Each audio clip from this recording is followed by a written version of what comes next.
एक ऐसा क्षण जब देश की आत्मा कराह उठी।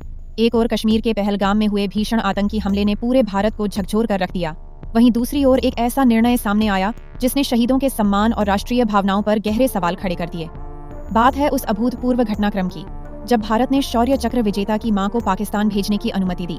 एक ऐसा निर्णय जो न केवल राजनीतिक हलकों में चर्चा का विषय बन गया, बल्कि आम नागरिकों की भावनाओं को भी उद्वेलित कर गया। यह घटना तब सामने आई जब पहलगाम में भारतीय सुरक्षा बलों पर हुए कायराना हमले में हमारे जवान शहीद हुए। यह हमला, जो एक बार फिर पाकिस्तान प्रायोजित आतंकवाद की ओर इशारा करता है, ने देश भर में आक्रोश की लहर पैदा की। इसके चंद दिनों बाद यह खबर सामने आई कि भारत सरकार ने शौर्य चक्र विजेता शहीद लांस नायक नजीर अहमद वानी की मां फातिमा बेगम को पाकिस्तान जाने की अनुमति दी है। यह निर्णय ऐसे समय में आया जब भारत पाक संबंध तनावपूर्ण दौर से गुजर रहे हैं और जब आमजन पाकिस्तान को एक शत्रु राष्ट्र की दृष्टि से देख रहा है। शहीद लांस नायक नजीर अहमद वानी, जिन्हें मरणोपरांत शौर्य चक्र से सम्मानित किया गया था, भारतीय सेना की उन शख्सियतों में से हैं जिन्होंने आतंकवाद के विरुद्ध निर्णायक लड़ाइयां लड़ी और अंततः अपने प्राणों की आहुति दी। दक्षिण कश्मीर के कुलगाम जिले के रहने वाले वाणी ने एक समय आतंकवाद का रास्ता चुना था, लेकिन पश्चाताप के बाद भारतीय सेना में शामिल होकर देश के लिए लड़ाई लड़ी। वे आतंकियों के खिलाफ चलाए गए कई अभियानों में अग्रिम पंक्ति में रहे और 2018 में एक अभियान के दौरान वीर गति को प्राप्त हुए। ऐसे महान योद्धा की मां का पाकिस्तान जाना स्वाभाविक रूप से असमंजस और विवाद का विषय बन गया है। प्राप्त जानकारी के अनुसार फातिमा बेगम ने मानवीय आधार पर पाकिस्तान जाने की अनुमति मांगी थी ताकि वे अपने रिश्तेदारों से मिल सकें जो पाकिस्तान अधिकृत कश्मीर पीओके में रहते हैं। केंद्र सरकार ने मानवीय संवेदनाओं और विशेष परिस्थितियों को ध्यान में रखते हुए यह अनुमति प्रदान की, परंतु यह निर्णय उस समय आया है जब पहलगाम हमले ने राष्ट्रीय सुरक्षा और पाकिस्तान के प्रति नीति को एक बार फिर कटघरे में ला खड़ा किया है। विपक्षी दलों ने सरकार से यह सवाल पूछा है कि जब एक ओर हम पाकिस्तान को वैश्विक मंचों पर आतंक का पोषक बताते हैं, तब दूसरी ओर हम खुद अपने नागरिकों को वहां भेजने की अनुमति कैसे दे सकते हैं, विशेषकर जब वह नागरिक एक शहीद की मां हो।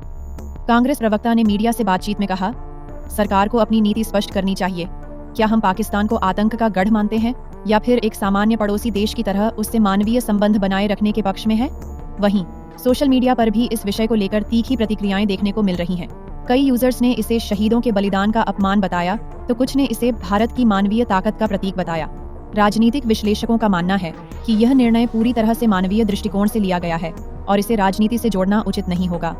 रक्षा मामलों के विशेषज्ञ लेफ्टिनेंट जनरल सी मिकन डीएस हुडा ने कहा, भारत एक सभ्य राष्ट्र है और हम अपने नागरिकों के व्यक्तिगत अधिकारों का सम्मान करते हैं। यदि कोई मां अपने परिवार से मिलने चाहती है तो इसे हम राष्ट्रीय सुरक्षा के चश्मे से नहीं देख सकते जब तक कि इसमें कोई स्पष्ट खतरा न हो। हालांकि यह भी उल्लेखनीय है कि ऐसे फैसले सरकार के लिए राजनीतिक जोखिम लेकर आते हैं, खासकर तब जब राष्ट्रीय भावनाएं उबाल पर हों। पहलगाम हमले के बाद जनता का गुस्सा पाकिस्तान की ओर केंद्रित है और ऐसे में किसी भी प्रकार की नरमी या उदारता को कई बार गलत तरीके से देखा जाता है। भारत और पाकिस्तान के बीच नियंत्रण रेखा एलओसी के आर पार रिश्तेदारों से मिलने के लिए हर वर्ष सीमित संख्या में वीजा दिए जाते हैं, लेकिन पिछले कुछ वर्षों में यह प्रक्रिया काफी सख्त हो गई है। कई बार यह भी देखा गया है कि मानवता के नाम पर मिलने वाली छूट का दुरुपयोग किया गया है। इसीलिए सुरक्षा एजेंसियां ऐसे मामलों में अत्यधिक सतर्कता बरतती हैं। इस मामले में भी खुफिया एजेंसियों द्वारा पूरी जांच पड़ताल और पृष्ठभूमि सत्यापन के बाद ही अनुमति दी गई। गृह मंत्रालय के एक वरिष्ठ अधिकारी ने नाम न छापने की शर्त पर बताया, यह निर्णय संवेदनशीलता से लिया गया है और पूरी निगरानी के बाद ही यात्रा की अनुमति दी गई है। भारत की नीति स्पष्ट है, हम आतंकवाद के खिलाफ हैं, लेकिन मानवीय मामलों में हम उदार हैं। दूसरी ओर घाटी में वाणी परिवार के पड़ोसियों और स्थानीय लोगों ने इस फैसले का समर्थन किया है। एक स्थानीय बुजुर्ग ने मीडिया से कहा, नजीर वाणी ने देश के लिए जान दी है। उनकी मां अगर अपने पुराने रिश्तेदारों से मिलना चाहती हैं, तो इसमें बुराई क्या है? वह मां है, एक इंसान है, उनका दर्द भी समझना चाहिए। सामाजिक कार्यकर्ताओं का भी मानना है कि युद्ध और राजनीति से परे भी इंसानियत के रिश्ते होते हैं जिन्हें निभाना आवश्यक है। इस्लामिक यूनिवर्सिटी के समाज शास्त्र विभाग के प्रोफेसर डॉ.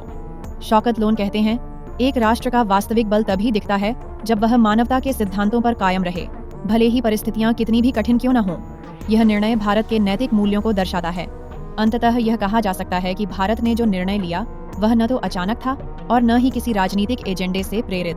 यह एक संवेदनशील मानवीय मामला था जिसमें सरकार ने कानूनी प्रक्रियाओं और सुरक्षा जांच के बाद अनुमति प्रदान की। फिर भी इस निर्णय के दूरगामी प्रभाव हो सकते हैं। यह आने वाले समय में भारत की पाकिस्तान नीति, शहीद परिवारों के प्रति सरकार के दृष्टिकोण और आम जनता की भावनाओं के बीच संतुलन स्थापित करने की चुनौती को और अधिक जटिल बना सकता है। आगे आने वाले समय में यह देखना महत्वपूर्ण होगा कि क्या भारत इस तरह के मानवीय फैसलों को एक नई नीति का हिस्सा बनाएगा या यह केवल एक अपवाद रहेगा। साथ ही यह भी आवश्यक है कि ऐसे निर्णयों को राजनीतिक रंग देने के बजाय व्यापक दृष्टिकोण से देखा जाए ताकि देश की गरिमा और शहीदों के सम्मान दोनों सुरक्षित रहें।